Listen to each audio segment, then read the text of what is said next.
ربنا هب لنا من أزواجنا وذرياتنا قرة أعين واجعلنا للمتقين إماما রব্বি হাবলি মিনাস সালিহিন, আমার পরিবারের মধ্যে আমার জীবন সঙ্গিনী এমন একজন দিও। রব্বানা হাব লানা মিন আজওয়াজিনা, আমার পরিবারের মধ্যে আমার যে জীবন সঙ্গিনী হবে এমন একজন জীবন সঙ্গিনী দিও যে জীবন সঙ্গিনা দুনিয়াতেও কল্যাণ আসবে আখিরাতেও কল্যাণ আসবে। জোরে বলেন সুবহানাল্লাহ। ربنا هب لنا من أزواجنا وذرياتنا قرة أعين واجعلنا للمتقين إماما। এই জীবন সঙ্গিনী যদি নেককার হয়, ফরেজগার হয়, এই জীবন সঙ্গিনীর গর্ভ থেকে তার পেট থেকে নেক সন্তান আশা করা যায়, সালেহিন দিনদার ফরেজগার আল্লাহওয়ালা সন্তান আশা করা যায়। কথা বলেন ঠিক কিনা? ওই ইব্রাহিম আলাইহিস সালাতু ওয়াস সালামের এই দোয়াটা মহান আল্লাহ পাক রব্বুল আলামিন এই কোরআনে কারীমের মধ্যে তুলে ধরেছেন। শেষ পয়গম্বরের উম্মতদেরকে বলতেছেন, হে শেষ পয়গম্বরের উম্মতেরা শোনো। শেষ পয়গম্বরের যুবকদেরকে বলতেছেন, যারা বিবাহ করবা বিবাহ করার আগে এই দোয়া পড়ো। কি দোয়া পড়বা? রব্বানা হাব লানা মিন আজওয়াজিনা ওয়া যুররিয়াতিনা قرة أعين واجعلنا للمتقين إماما।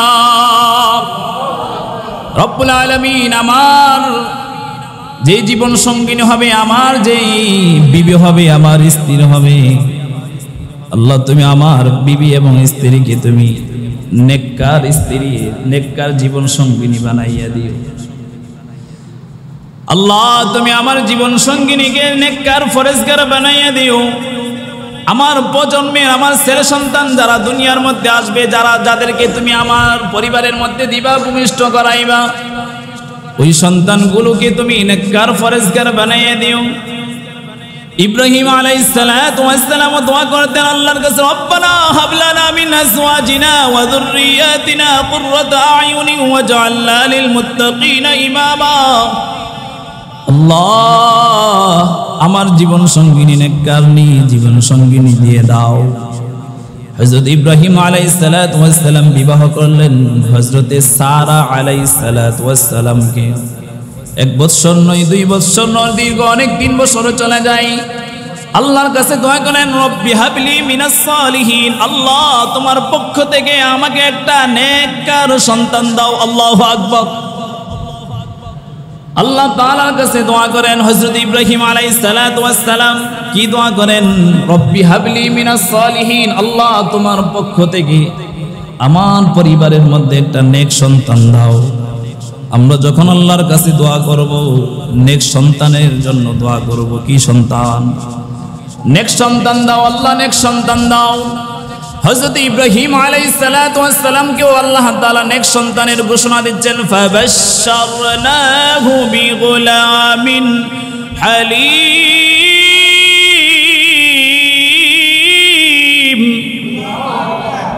হে ইব্রাহিম, তোমাকে আমি নেক সন্তানের ঘোষণা দিলাম আমার পক্ষ থেকে।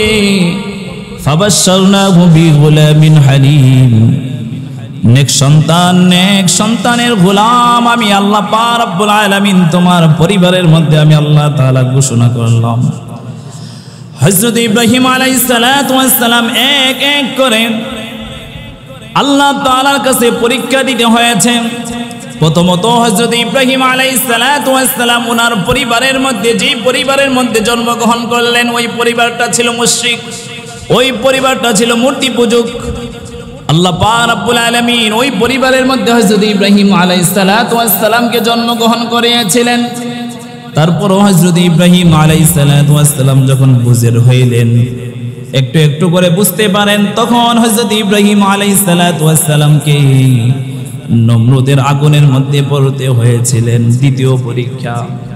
আবার যখন নমরুদের আগুন হযরত ইব্রাহিম আলাইহিস সালাতু ওয়াস সালামকে পুরাইতে পারলেন না, জ্বালাইতে পারলেন না, নমরুদ সহকারে সকল বাহিনীরা হযরত ইব্রাহিম আলাইহিস সালাতু ওয়াস সালামকে দেশান্তরিত করে দিলেন।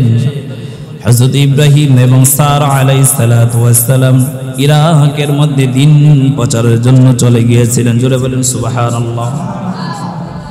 হযরত ইব্রাহিম এবং সারা আলাইহিস সালাতু ওয়াস সালাম ইরাকের মধ্যে অবস্থান করেন। ইব্রাহিম আলাইহিস সালাতু ওয়াস সালামের পরিবারের মধ্যে সন্তান নাই, নিঃসন্তান। হযরত সারা আলাইহিস সালাতু ওয়াস সালাম স্বামীকে বললেন, স্বামী হে আমার, যেহেতু আমাদের কোনো সন্তান নাই, সন্তান হয় না, দীর্ঘ অনেক দিন হয়ে গেল, আপনি আরেকটা বিবাহ করেন। সুবহানাল্লাহ। হযরত ইব্রাহিম আলাইহিস সালাতু ওয়াস সালাম আরেকটা বিবাহ করলেন।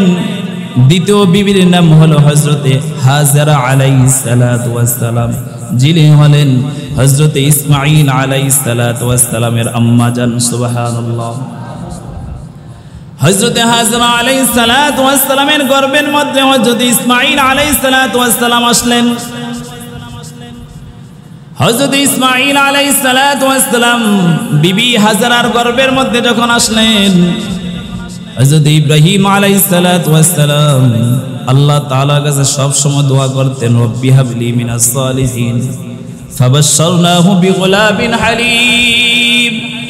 হযরত ইব্রাহিম আলাইহিস সালাতু ওয়াস সালাম ওনার সন্তান ইসমাঈল আলাইহিস সালাতু ওয়াস সালামকে যখন আল্লাহ পাক রব্বুল আলামিন সুন্দর সুস্থ অবস্থায় যখন দুনিয়ার মধ্যে ভূমিষ্ঠ করাইলেন, নবজাতক শিশু, ছোট্ট শিশু হযরতে হাজরা আলাইহিস সালাতু ওয়াস সালামের এমত অবস্থায় আল্লাহ পাক রব্বুল আলামিন বলছেন, হে ইব্রাহিম, তোমার বিবি হাজরা এবং তোমার সন্তান ইসমাঈলকে ওই যে দূর দূরান্ত মরুভূমি, ওই যে মক্কা নগরীর মরুভূমি, ওই মরুপ্রান্তে তোমার বিবি হাজরা এবং ইসমাঈলকে রেখে আসো। জুড়ে বলেন সুবহানাল্লাহ। তোমাদেরকে পথ দেখিয়ে দেখিয়ে হযরতে জিবরাইল নিয়ে যাবেন। কোন জায়গার মধ্যে তোমার বিবি হাজরা, কোন জায়গার মধ্যে তোমার শিশু সন্তান ইসমাঈল অবস্থান করবেন, ওই জায়গাটা দেখায় দিবেন হযরতে জিবরাইল। আল্লাহু আকবার।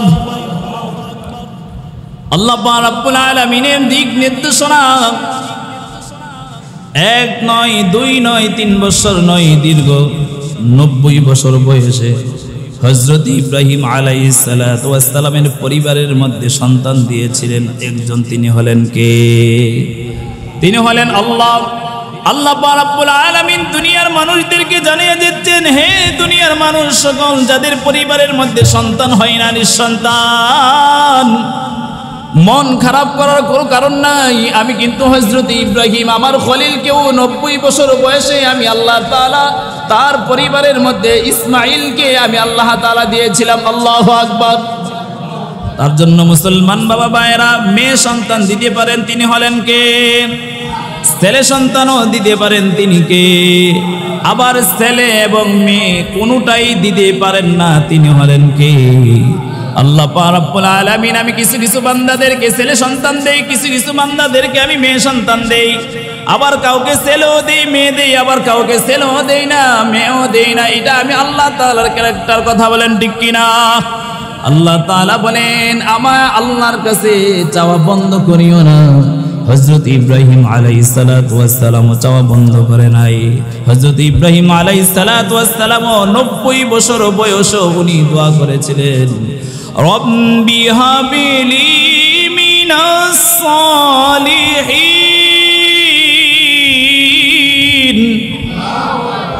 আল্লাহ আমাকে নেককার সন্তান দেন।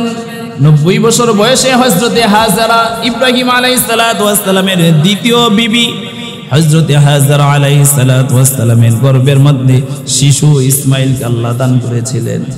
বলুন তো দেখি, সন্তান যখন প্রথম হয় অথবা বৃদ্ধ অবস্থায় যদি হয়, তাহলে ওই সন্তানের জন্য কত মায়া এবং মহব্বত কম না বেশি থাকে? অনেক বেশি থাকে। এই মুহূর্তে আবার আল্লাহ তাআলা অর্ডার করলেন, আল্লাহ তাআলা উপদেশ দিলেন, আল্লাহ তাআলা বলতেছেন, হে ইব্রাহিম, তোমার বিবি হাজরা এবং তোমার সন্তান ইসমাঈলকে ওই মরুপ্রান্তের মধ্যে রেখে আসো। কোন জায়গায়? জায়গা দেখাই দিয়ে দিবেন হযরতে জিবরাইল। যেই জায়গার মধ্যে অবস্থান করবে, যেই জায়গার মধ্যে তোমার বিবি থাকবে, তোমার সন্তান থাকবে, ওই জায়গাটাকে দেখাই দিবেন হযরত জিবরাইল। তুমি তোমার বিবি হাজারা এবং ইসমাইলের সাথে গিয়ে যাও। জোরে জোরে বলেন সুবহানাল্লাহ। ইরাক থেকে রওনা হলেন, হাঁটি হাঁটি পা পা করে চলতেছেন হযরত ইব্রাহিম ইসমাইল। হযরত ইব্রাহিম আলাইহিস সালাতু ওয়াস সালামের বিবি হাজারা জিবরাইল আলাইহিস সালাতু ওয়াস সালাম নিয়ে যাচ্ছেন এক এক করে। হযরত ইব্রাহিম আলাইহিস সালাতু ওয়াস সালাম জিজ্ঞেস করলেন, ভাই জিবরাইল, আল্লাহ তাআলা তোমাকে কোথায় অবস্থান করতে আমাদেরকে বলেছেন, একটু কি বলবা?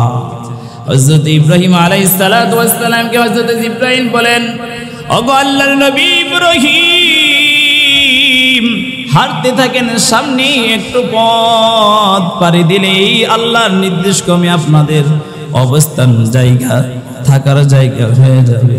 এখন বর্তমানে যেই জায়গার মধ্যে মক্কাতুল মুকাররমা, এখন বর্তমানে যেই জায়গার মধ্যে জমজম কূপটা আছে, সেই জায়গার মধ্যে যখন গিয়ে উপস্থিত হইলেন হযরত জিবরাইল আলাইহিস সালাতু ওয়াস সালাম ইব্রাহিম আলাইহিস সালাতু ওয়াস সালামকে বললেন, ইব্রাহিম, আল্লাহ তাআলার পক্ষ থেকে অর্ডার, আল্লাহ তাআলার পক্ষ থেকে নির্দেশ, এই জায়গার মধ্যে তোমার বিবি হাজেরা, তোমার শিশু সন্তান ইসমাইলকে রেখে আবার ইরাকের দিকে চলে যাও। সুবহানাল্লাহ। এই যে জমজম কূপ, এই যে খানায়ে কাবা, উত্তপ্ত বালুকণা ছিল, মরুভূমি ছিল, নাই কোনো পানির ব্যবস্থা, নাই কোনো জনবসতি, কিছুই ছিল না, শুধু মরুভূমি মরুভূমি। যেই দিকে জায়গা তাকাই চতুর্দিকে শুধু মরুভূমি। হযরত হাজারা আলাইহিস সালাতু ওয়াস সালাম স্বামীকে ডাক দিয়ে বলেন, স্বামী হে আমার, সবে মাত্র কেবলমাত্র আপনার পুত্র সন্তান ইসমাইল জন্মগ্রহণ করেছে। এই সবে মাত্র কেবলমাত্র এই ছোট্ট সন্তান দেখে আপনি এই মরুভূমির মধ্যে এবং আমি হাজারাকে রেখে আপনি চলে যাবেন, এটা কি আপনার পক্ষ থেকে হুকুম না আল্লাহর পক্ষ থেকে হুকুম? আল্লাহু আকবার। হযরত হাজারা বলেন, স্বামী হে আমার, আমার শিশু সন্তান ইসমাইল এবং আমি যে হাজারা, আমাকে এখানে রেখে চলে যাবেন, এটা কি আপনার পক্ষ থেকে হুকুম এখানে রেখে চলে যেতে, না আল্লাহর পক্ষ থেকে হুকুম? হযরত হাজারা আলাইহিস সালাতু ওয়াস সালাম যখন স্বামীকে এই প্রশ্ন করলেন, হযরত ইব্রাহিম বলেন, বিবি আমার, আমার পক্ষ থেকে এই জায়গার মধ্যে রেখে যাওয়ার জন্য কোনো হুকুম না। আমি তো চেয়েছিলাম আমার ছোট্ট সন্তান, এই সন্তানকে আমার কাছ থেকে দূরে না রাখতে, কেননা আমার তো অনেক ভালোবাসার সন্তান, 90 বছর বয়সে আল্লাহ আমাকে সন্তান দিয়েছে। আল্লাহু আকবার। বিবি হে আমার, আমার পক্ষ থেকে এই মরুপ্রান্তের মধ্যে রেখে যাওয়ার জন্য হুকুম না, আমার পক্ষ থেকে না, আল্লাহর পক্ষ থেকে তোমাকে এবং শিশু ইসমাইলকে রেখে যাওয়ার জন্য আল্লাহ হুকুম করেছেন। সুবহানাল্লাহ। হযরত হাজারা ডাক দিয়ে বলেন, স্বামী আমার, আল্লাহর পক্ষ থেকে যদি আমাকে এখানে রেখে যাওয়ার জন্য হুকুম হয় তাহলে সমস্যা নাই, আমি আল্লাহর উপরে তাওয়াক্কুল করলাম। কার উপরে তাওয়াক্কুল করলো? আরো জোরে বলেন, কার উপরে তাওয়াক্কুল করলো? আল্লাহর উপরে তাওয়াক্কুল করলো। আল্লাহ তাআলা বলছেন, ওয়া আলা রাব্বিহিম ইয়াতাওয়াক্কালুন। যে ব্যক্তি আমি আল্লাহর উপরে তাওয়াক্কুল করবে, যে ব্যক্তি আমি আল্লাহ তাআলার উপরে ভরসা করবে, তার সম্পূর্ণ জিম্মাদারি আমি আল্লাহই হয়ে যাব। কে হয়ে যাবে জিম্মাদারি? আরো জোরে বলেন, কে হয়ে যাবে জিম্মাদারি? আল্লাহ জিম্মাদারি হয়ে যাবেন। এই মরুপ্রান্তের মধ্যে হযরত হাজারা এবং কি ছোট্ট মাসুম সন্তান সবে মাত্র 2-1 দিন হয়েছেন, ভূমিষ্ঠ হয়েছেন, এমন সন্তানটাকে মরুপ্রান্তের মধ্যে রেখে হযরত ইব্রাহিম চলে যাচ্ছে। সাথে কিছু খেজুর ছিল হাজারার কাছে, সাথে অল্প কিছু পানি ছিল যেন পানি পান করতে পারে। মুসলমান বাবা ভাইরা আমার, এই কথাগুলো এই জন্যই বলা হচ্ছে যে আমরা যে কুরবানি করি, কার জন্য কুরবানি করব? আল্লাহ পাক রব্বুল আলামিন তো বলছেন, লা ইয়ানালাল্লাহু লুহুমুহা ওয়ালা দিমাউহা ওয়ালাকিন ইয়ানালুহুন তাকওয়া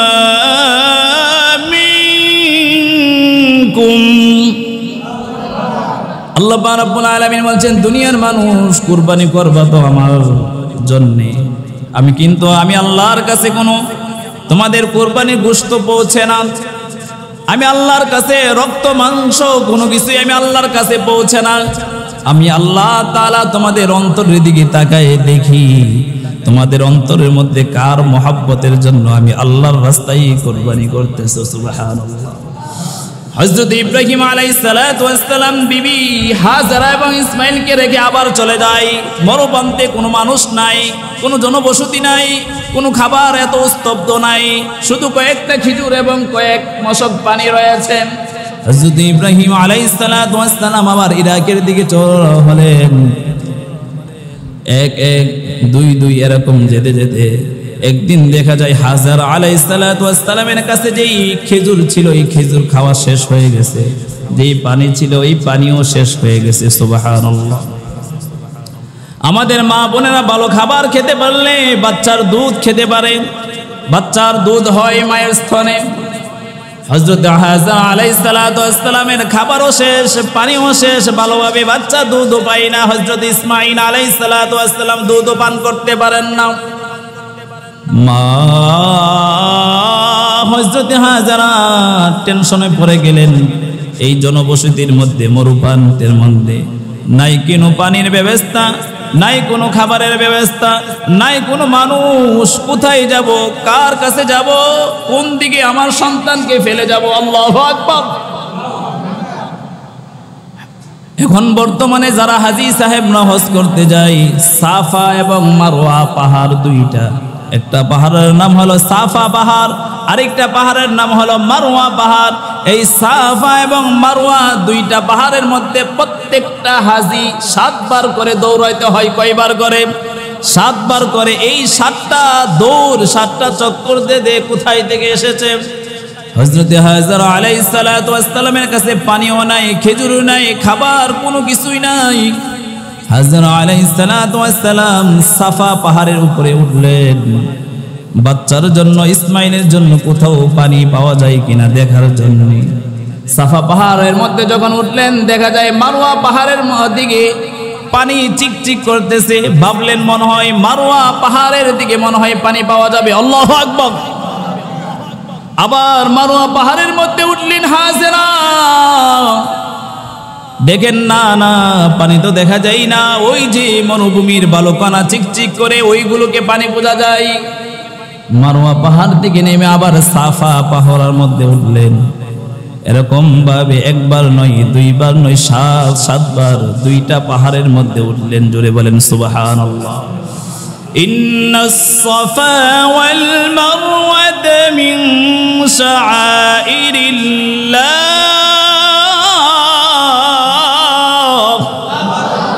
ফামান হাজ্জাল বাইতা আও ই'তামারা ফালা জুনাহা আলাইহি আন ইয়াত্তাওয়াফা বিহিমা।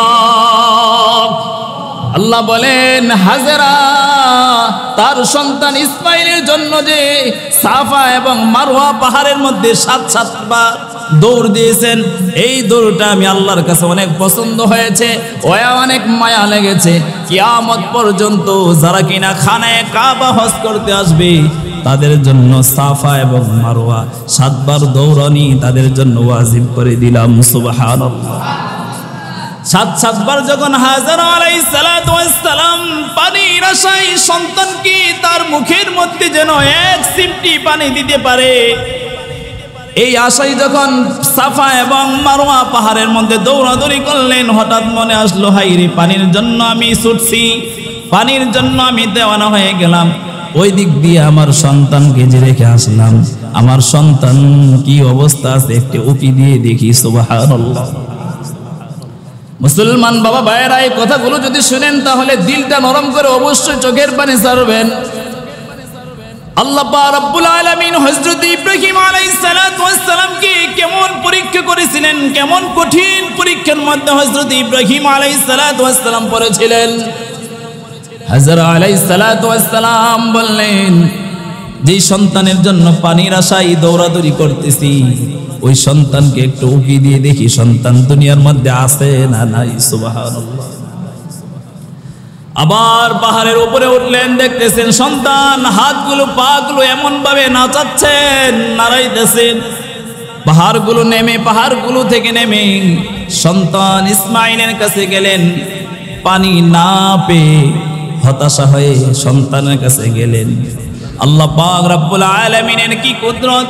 হযরতে ইসমাঈল আলাইহিস সালাতু ওয়াস সালামের পায়ের গোড়ালির আঘাতে মরুপ্রান্তে, মরুভূমির বালুকণা, জনবসতি, কোনো মানুষ নাই, কোনো খাবারের ব্যবস্থা নাই, কোনো পানির ব্যবস্থা নাই। যখন হযরতে হাজরা আলাইহিস সালাতু ওয়াস সালাম পানি না পেয়ে যখন হতাশ হয়ে আবার ছেলের কাছে ফিরে আসলেন, হযরতে ইসমাঈল আলাইহিস সালাতু ওয়াস সালামের পায়ের আঘাতে হযরত ইসমাঈল আলাইহিস সালাতু ওয়াস সালামের পায়ের দিক দিয়ে পানি উঠতে শুরু করলেন। সুবহানাল্লাহ! আরো জোরে বলেন আল্লাহু আকবার। এই মহিমা কার? জোরে বলেন। হযরত ইব্রাহিম আলাইহিস সালাতু ওয়াস সালামের বিবি হযরত হাজরা এবং ওনার সন্তান ইসমাঈলের পায়ের গোড়ালি যখন এই মরুপ্রান্তের মধ্যে আঘাত লাগলেন, এই পায়ের গোড়ালি থেকে আঘাত পেয়ে যেখানের মধ্যে পানির শূন্যতা, যেখানে পরে মরুপ্রান্তে কোনো পানির কোনো চিহ্নই পাওয়া যায় না, ওই জায়গা থেকে আল্লাহ তাআলা পানি বের করে দিলেন। সুবহানাল্লাহ! যেই পানি আজকে আমরা জমজম বলে পানি পান করি। সুবহানাল্লাহ! হযরত ইব্রাহিম আলাইহিস সালাতু ওয়াস সালামের পুত্র ইসমাঈলের পায়ের আঘাত দিয়ে যখন পানি উতলাইতে লাগলেন, হাজরা বললেন জমজম। এই জমজম শব্দটা হলো ইব্রানি ভাষা, মানে থাম থাম, থেমে যা। মুফাসসিরিন কেরাম বলেন হাজরা যদি এই জমজম যদি না বলতেন তাহলে দেখা গেল যে এই পানি উঠতে উঠতে দেখা গেছে সারা পৃথিবী পানি ভেসে যেতেন। সুবহানাল্লাহ! আল্লাহ পাক রব্বুল আলামিন এই পানির মধ্যে কত নিয়ামত রাখলেন। যারা হজ করতে গেছে তারা অবশ্যই এই পানির সম্পর্কে অবগত আছে এবং প্রমাণ পেয়েছে। এই পানির মধ্যে আল্লাহ তাআলা দুইটা গুণ রেখেছেন। একটা গুণ হলো যারা ক্ষুধার্ত এই পানি খাইলে তাদের ক্ষুধা নিবারণ হবে। সুবহানাল্লাহ! যারা অনেক খিদা, এই পানি যদি পান করা হয় আল্লাহ তাআলা বলেন তার খিদা নিবারণ হবে, তার ক্ষুধা মিটে যাবে। যারা তৃষ্ণার্ত জমজম পানি খাইলে তাদের তৃষ্ণা আল্লাহ তাআলা মিটাইয়া দেবেন। সুবহানাল্লাহ! কেন? হযরতে হাজরার কাছে নাই ছিল কোনো খাবার, নাই ছিল কোনো পানি, আল্লাহ এই পানির মধ্যেই খাবারের ব্যবস্থা করে দিলেন। সুবহানাল্লাহ! পানি উঠে গেলেন। এখন সুন্দর করে হযরতে হাজরা এবং ইসমাঈল আলাইহিস সালাতু ওয়াস সালাম বসবাস করতে লাগলেন। এই পানি পেয়ে অন্য জায়গা থেকে, অন্য দেশ থেকে যারা ব্যবসায়ী তারা এই কুয়ার মধ্যে আস্তে আস্তে জনবসতি করতে লাগলেন। সুবহানাল্লাহ! যেই জায়গাটা ছিল একদম শূন্যহীন, মানুষ শূন্যহীন, যেই জায়গাটা ছিল বসতি শূন্যহীন, এই জায়গাটার মধ্যে জমজমের কারণে আজকে মক্কাতুল মুকাররমা সৌদি আরবের মধ্যে বড় শহর হয়ে গেছে। কথা বলেন ঠিক কি না? আল্লাহ পাক রব্বুল আলামিন ওই দিক দিয়ে হযরত ইব্রাহিম আলাইহিস সালাতু ওয়াস সালাম যে হযরত বিবি হাজরা ইসমাঈলকে রেখে যে আবার ইরাকের দিকে চলে গেলেন, হযরত ইব্রাহিম আলাইহিস সালাতু ওয়াস সালামকে স্বপ্নে দেখাইলেন। ফালাম্মা আসলামা ওয়া তাল্লাহু লিল জাবিন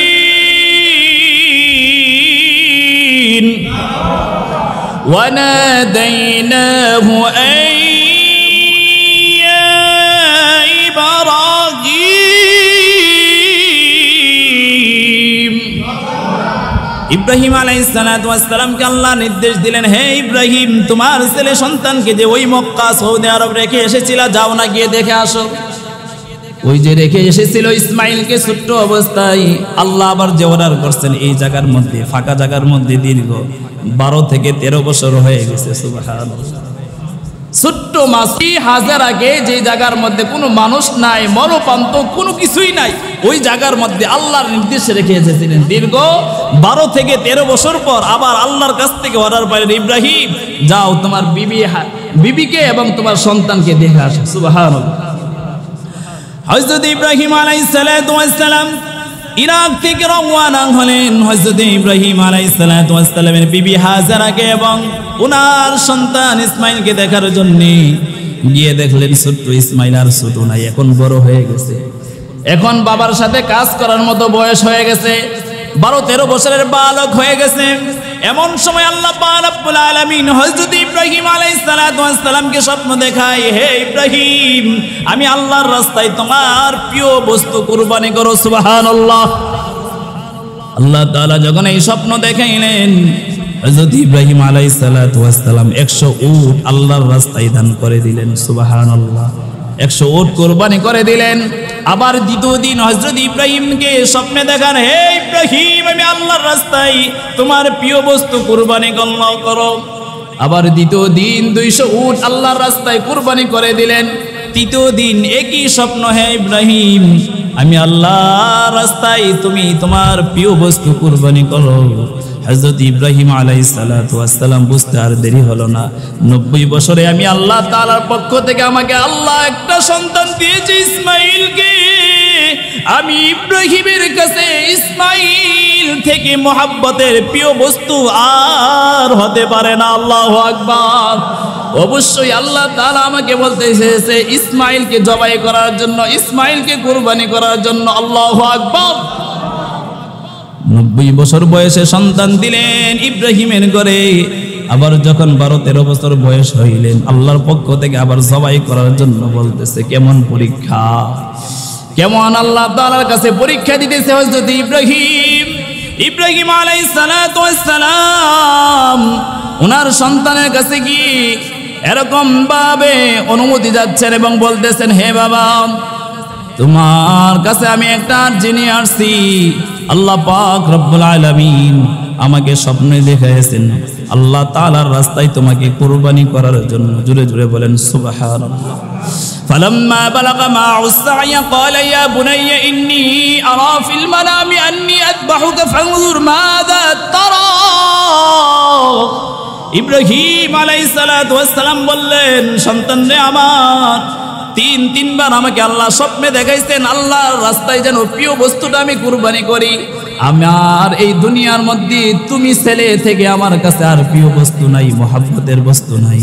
হযরত ইব্রাহিম আলাইহিস সালাতু ওয়াস সালামের ছেলে ইসমাঈল জবাব দিচ্ছেন বাবার উত্তরে, ক্বালা ইয়া আবাতি ফাআল মা তু'মার সাতাজিদুনি ইনশাআল্লাহু মিনাস সাবিরিন।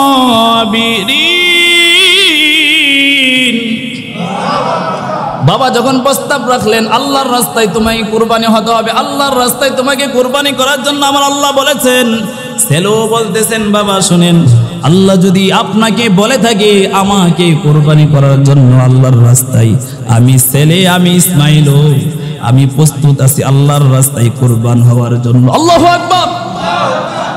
12-13 বছরের সন্তান, এই সন্তান বলে যে আল্লাহ তাআলা যদি বাবা আপনাকে স্বপ্ন দেখাই থাকেন যে আমাকে আল্লাহর রাস্তায় কুরবানি করেন, আমিও প্রস্তুত রয়েছে আল্লাহর রাস্তায় কুরবান হওয়ার জন্য, আমাকে আপনি ধৈর্যশীলদের অন্তর্ভুক্তের মধ্যে পাবেন। সুবহানাল্লাহ। তার জন্যই কবি বলেন, বাপ কি বেটা সিপাহী কি গুরা কুছ নেহি থেরা থোরা।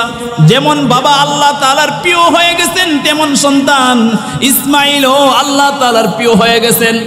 আজকে আমরা কয়জন বলতে পারি যে আল্লাহর জন্য কুরবান হব, আল্লাহর জন্য শহীদ হব, আল্লাহর জন্য জীবন দেব, আল্লাহর জন্য মরব, ইসলামের জন্য মরব, কোরআনের জন্য মরব, জীবন চলে যাক তারপর ইসলাম ছাড়বো না। কথা বলেন ঠিক কিনা? হযরত ইব্রাহিম আলাইহিস সালাতু ওয়াস সালামের জবাবে ইসমাঈল বললেন, বাবা আমি রাজি আছি, সমস্যা নাই, আমাকে জবাই করতে পারেন। আল্লাহু আকবার। 90 বছর বয়সে সন্তান দিলেন ইব্রাহিমকে। 12-13 বছর যখন হইলেন আবার জবাই করার জন্য একজন বললেন, তিনি হলেন কে? হাজেরার কাছে এসে বললেন, হাজেরা আমার সন্তান ইসমাঈলকে সুন্দর করে সাজুগুজু করিয়ে দাও, সুন্দর পোশাক পরিয়ে দাও, আমার সন্তানকে নিয়ে আমি মিনার প্রান্তে, মিনা বাজারের মধ্যে বাজার করতে যাব। আল্লাহু আকবার। সন্তানকে জবাই করার জন্য পিতা মিনার প্রান্তের মধ্যে রওনা হয়ে গেলেন। এদিক দিয়ে শয়তান এসে ওয়াসওয়াসা দিচ্ছেন হাজেরার কাছে, হে হাজেরা তুমি কি জানো তোমার সন্তানকে যে তোমার স্বামী বলেছে সাজুগুজু করিয়ে দেওয়ার জন্য কোথায় নিয়ে যাচ্ছে? আল্লাহ বলেছেন তোমার সন্তানকে জবাই করার জন্যে। হাজেরা আলাইহিস সালাতু ওয়াস সালাম বললেন, হে শয়তান, পৃথিবীর মধ্যে কি এমন কোন ইতিহাস আছে নিজ সন্তান নিজ বাবা তার সন্তানকে জবাই করবে, যা যা তুই সন্তান, তুই শয়তান? আর আল্লাহ যদি অবশ্যই বলে থাকে আমার সন্তান ইসমাইলকে জবাই করার জন্য, তাহলে আমি মা ও আল্লাহর রাস্তায় সবুদ্ধ করে দিলাম। আর জোরে বলেন না সুবহানাল্লাহ। আমার আল্লাহ যদি বলে থাকে আমার সন্তানকে আমার স্বামী জবাই করার জন্য, কুরবানি করার জন্য, আমি মা হয়ে আমার সন্তানকে বিদায় করে দিলাম আল্লাহর রাস্তায় কুরবান হওয়ার জন্য। সুবহানাল্লাহ। হাজারের কাছে শয়তান এরকম ভাবে সাপোর্ট পাই নাই, বিরতে পারে নাই, চলে গেলেন ইসমাইলের কাছে। ইসমাইল কোথায় যাচ্ছ? তোমার বাবা যে তোমাকে নিয়ে যাচ্ছে। কোথায় নিয়ে যাচ্ছে জানো? ওই মিনা বাজারে মিনা বানতে তোমাকে জবাই করার জন্য নিয়ে যাচ্ছে। যেও না, তুমি তোমার মার কাছে চলে যাও। ছোট্ট 12-13 বছরের বালক ইসমাইল বলেন না না না, আমার আল্লাহ যদি আমার বাবাকে সত্যি স্বপ্নে নিয়ে গিয়ে থাকেন আমাকে জবাই করার জন্য আল্লাহর রাস্তায়, আমি ইসমাইলও আল্লাহর রাস্তায় আমি জবাই হতে প্রস্তুত। সুবহানাল্লাহ। হাজারের কাছেও শয়তান বিরতে পারে নাই। ইসমাইল 12-13 বছরের সন্তান, ওনার কাছেও বিরতে পারে নাই। ইব্রাহিমের কাছে এসে বলেন শয়তান যে ইব্রাহিম, আল্লাহ যে তোমাকে স্বপ্নে দেখাইছে এই স্বপ্ন মিথ্যাও হতে পারে। জুড়ে বলেন নাউজুবিল্লাহ। একটু আল্লাহর কাছ থেকে একটু অপেক্ষা করো না, দেখো না আল্লাহর কাছ থেকে কোনো ওহী আছে কিনা। ইব্রাহিম, তোমার কাছে হযরতে জিবরাইল কোনো ওহী নিয়ে আসে কিনা তোমার ছেলেকে জবাই না করার জন্য। ইব্রাহিম আলাইহিস সালাতু ওয়াস সালাম শয়তানের ধোঁকায় পড়লেন না। তার জন্যই কিয়ামত পর্যন্ত যেহেতু হাজী সাহেবরা যাবে, 3 জায়গার মধ্যে শয়তান ওয়াসওয়াসা ধোঁকা দিয়েছিলেন। এক জায়গা হলো হযরতে হাজেরার কাছে, 2 জায়গা হলো হযরতে ইসমাইলের কাছে, 3 জায়গা হলো হযরতে ইব্রাহিমের কাছে। তার জন্য আল্লাহ তাআলা বলেন ইব্রাহিমও শয়তানের ধোঁকা পড়ে নাই, ইসমাইলও শয়তানের ধোঁকা পড়ে নাই, ইসমাইলের মা হাজেরাও শয়তানের ধোঁকায় পড়ে নাই। তারা ওই জায়গার মধ্যে 7টা পাথর, হযরতে ইব্রাহিমও 7টা পাথর রয়েছিলেন, ইসমাইলও 7টা পাথর রয়েছিলেন, হাজারও 7টা পাথর রয়েছেন। এই পাথর দিয়ে শয়তানকে নিক্ষেপ করেছিলেন। তার জন্যই যারা হজ করতে যায় তারা শয়তানকে 321টা পাথর মারতে হয়। সুবহানাল্লাহ। মিনা প্রান্তরে রয়ে গেলেন। ইসমাইল আলাইহিস সালাতু ওয়াস সালামকে জবাই করবেন প্রস্তুত। এমন সময় হযরত ইসমাইল আলাইহিস সালাতু ওয়াস সালাম বাবাকে বলতেছেন, এই জায়গার মধ্যে একটু মনোযোগ সহকারে শুনেন। হযরত ইসমাইল আলাইহিস সালাতু ওয়াস সালামকে বাবাকে বলতেছেন, আব্বাজান আমাকে তো আল্লাহর রাস্তায় আপনি কুরবান করে দিবেন, আমাকে জবাই করে দিবেন। ও আব্বাজান, আপনার কাছে আমি কিছু আবদার, কিছু দরখাস্ত করি। কি দরখাস্ত? ওগো আব্বাজান, আমাকে যখন জবাই করবেন আমার হাতগুলো বেঁধে ফেলবেন, আমার পা গুলো বেঁধে ফেলবেন, আমার চক্ষুগুলো বেঁধে ফেলবেন। ওগো আব্বাজান, আমার হাতগুলো বাঁধবেন, পা গুলো বাঁধবেন। এই কারণে আমাকে যখন জবাই করে দিবেন গলা কাটা মুরগির মতো আমি লাফাইতে থাকবো। ওই জায়গায় ওই সময় আমার দেহ থেকে পান পাখি রুহটা চলে যাবে। হতে পারে না ইচ্ছাকৃতই আপনি বাবার শরীরের মধ্যে আমার হাত আবার পা লেগে আপনার সাথে বিয়াদবি হতে পারে। আল্লাহু আকবার। সন্তান এই কথাগুলো বলতেছে যেই সময় জবাই করবে। এমন সুসন্তান কার আছে যে সন্তান বলবে যে বাবা ও গো মা, আমার দ্বারাতে যেন এমন কষ্ট না পান, আমার দ্বারাতে যেন এমন দুঃখ না পান, আমি আমার দিকে খেয়াল রাখবেন। ওই সময় ইসমাইল বলেন আমার হাতগুলো পা গুলো বাঁধবেন আর চক্ষুগুলো বেঁধে ফেলবেন। এই কারণে যখন জবাই করবেন আমাকে যখন চিৎ করে শোয়াবেন ওই সময় আপনার চোখ আমার চোখ এক হয়ে যাবে, ফেস টু ফেস হয়ে যাবে। ওই সময় আপনি আমার প্রতি মায়া লাগতে পারে, ওই সময় আমার প্রতি মায়া আসতে পারে। কিভাবে? আপনাকে তো আল্লাহ তাআলা 90 বছর বয়সে আমি ইসমাইলকে দিয়েছে। ওই সময় যদি আমার প্রতি আপনার মায়া হয়ে যায় আপনি হতে পারেন কুরবানি করা ব্যর্থ হয়ে যেতে পারেন, আল্লাহর নির্দেশটা আপনার দ্বারাতে নাও হয়ে যেতে পারে। তার জন্য আমার চোখগুলো বাঁধবেন যেন আপনার চোখ আমার চোখ এক না হয়ে যায়। আল্লাহু আকবার। হযরত ইসমাইলকে হাতগুলো বাঁধলেন, পা গুলো বাঁধলেন, চক্ষুগুলো বাঁধলেন। ইব্রাহিম আলাইহিস সালাতু ওয়াস সালাম ছুরি চালায় দিলেন। ছুরি কিন্তু চলে না, এমন ধারালো ছুরি ছিল। মুফাসসিরিন কেরাম বলেন ইসমাইলের গলা যখন কাটে না, এই ছুরিটা হযরত ইব্রাহিম রাগ করে ফেলে দিয়েছিলেন। বলেন যেই জায়গার মধ্যে ফেলাইছিল ওই জায়গার মধ্যে পাথর ছিল, ছুরির আঘাতে পাথরগুলো টুকরো বিকৃত হয়ে গেলেন। সুবহানাল্লাহ, এত দাঁড়ানো ছিল। হযরতে ইসমাঈল আলাইহিস সালাতু ওয়াস সালাম বলেন, বাবা আমাকে আপনি কাটতে পারতেছেন না, মনে হয় আমার প্রতি আপনার দরদ মায়া লাগতেছে, আমাকে উফুত করে শোয়ান। আল্লাহু আকবার। আমার গলা দিয়ে আপনি ছুরি চালিয়ে জবাই করতে পারতেছেন না, আমাকে ঘাড় দিয়ে জবাই করে দেন। আল্লাহু আকবার। আল্লাহ পাক রব্বুল আলামিন বলেন, দুই সময় সকল ফেরেশতারা আল্লাহর কাছে কান্না করেছিলেন। কয় সময়? এক সময় যখন আমার আপনার হাবিব মুহাম্মদুর রাসূলুল্লাহকে যখন এতিম নবীকে তায়েফের ময়দানে কাফের মুশরিকরা পাগল বলে বলে তায়েফের ময়দানে চতুর্দিক দিয়ে পাথর নিক্ষেপ করে রক্ত রঞ্জিত করে দিয়েছিল, যেই পয়গম্বরের উপরে, যেই পয়গম্বরের শরীরের মধ্যে মাছি মশা পর্যন্ত বসা হারাম ছিল, ওই পয়গম্বরেরকে যখন পাথর নিক্ষেপ করে করে যখন রক্ত রঞ্জিত করেছিল, ওই সময় সকল ফেরেশতারা কেঁদেছিল। আরেক সময় হইল যখন নিজ বাবা তার সন্তানকে জবাই করতে গিয়েছিল, ওই সময় আসমান জমিনের সকল ফেরেশতারা কেঁদেছিল। সুবহানাল্লাহ। হযরত ইব্রাহিম আলাইহিস সালাতু ওয়াস সালাম ঘাড় দিয়ে ছুরি চালাইয়া দিলেন। এই দৃশ্য একজন দেখতেছেন, আসমানের মালিক তিনি কে? আল্লাহ পাক রব্বুল আলামিন জিবরাইলকে বললেন, হে জিবরাইল, আমার পাগল পয়গম্বর, আমার হাবিব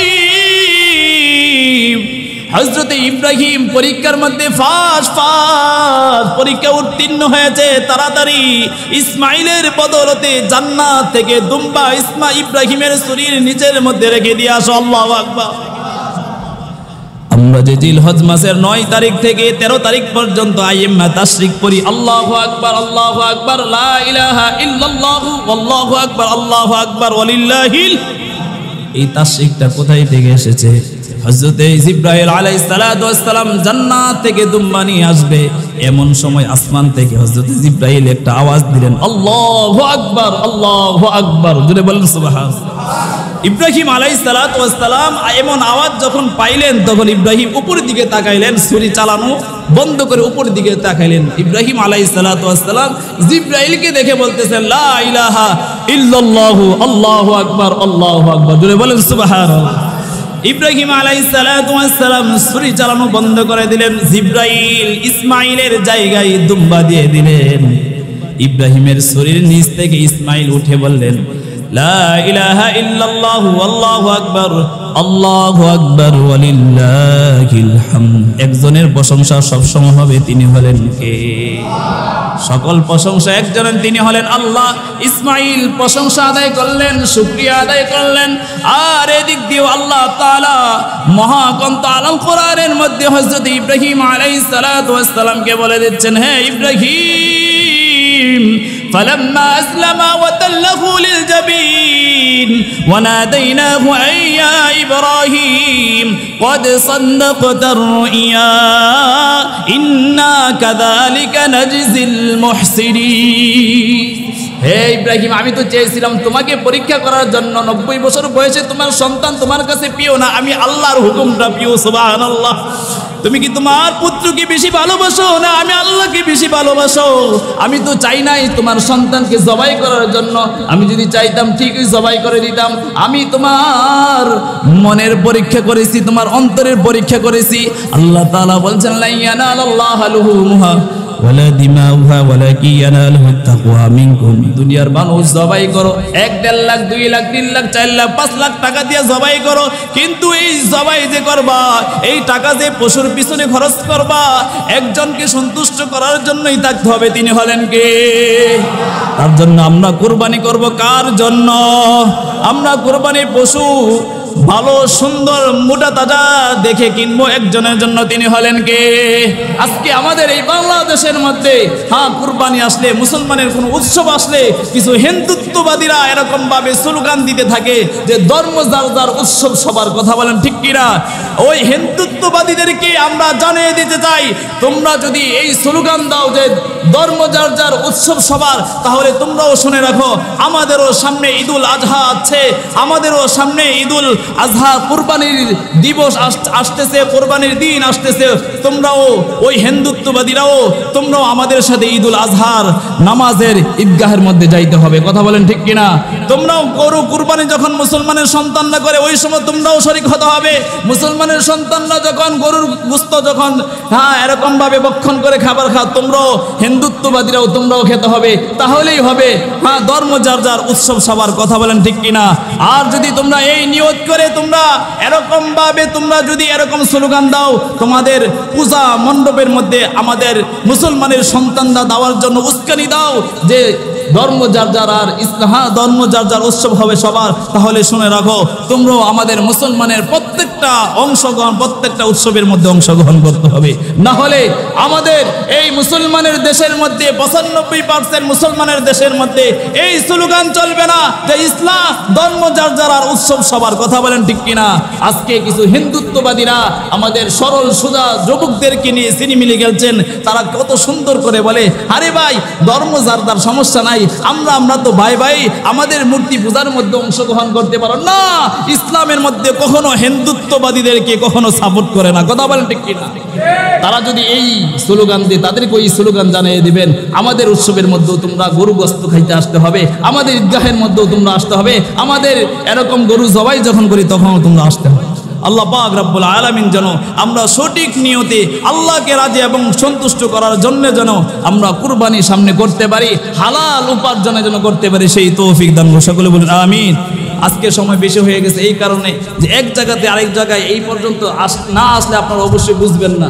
হযরত ইসমাঈল আলাইহিস সালাতু ওয়াস সালাম কি কোথায় পর্যন্ত জবাই করা পর্যন্ত এসেছেন আল্লাহ তাআলাকে সন্তুষ্ট করার জন্য, তার জন্য একটু সময় বেশি হয়ে গেছে, কেউ রাগ করবেন না। আল্লাহ পাক রব্বুল আলামিন আমাদের সামনে আরেকটা জুমআ পড়বে, আগামী সোমবারের পরের সোমবারে হতে পারে আমাদের ঈদুল আজহা। আল্লাহ রাসূল সাল্লাল্লাহু আলাইহি ওয়াসাল্লাম বলেন, যখন জিলহজ মাসের চাঁদ উঠে যায় ওই সময় তোমরা কি করো, নখ চুল অন্য অন্য পশমগুলো কেটে ফেলো। যখন তোমরা কুরবানি করবা ওই সময় কুরবানি করার পরে আবার নখ চুল অন্য অন্য যেই লুম আছে এগুলো তোমরা পরিষ্কার করবা। যদি করে থাকো তাহলে এই 10 দিন যে তোমরা নখ কাটলা না, চুল কাটলা না, আল্লাহ রাসূল বলেন এই 10 দিন নখ চুল অন্য অন্য জিনিস না কাটার কারণে আল্লাহ রাসূল বলেন তোমাদেরকে কুরবানির সওয়াব তোমার আমল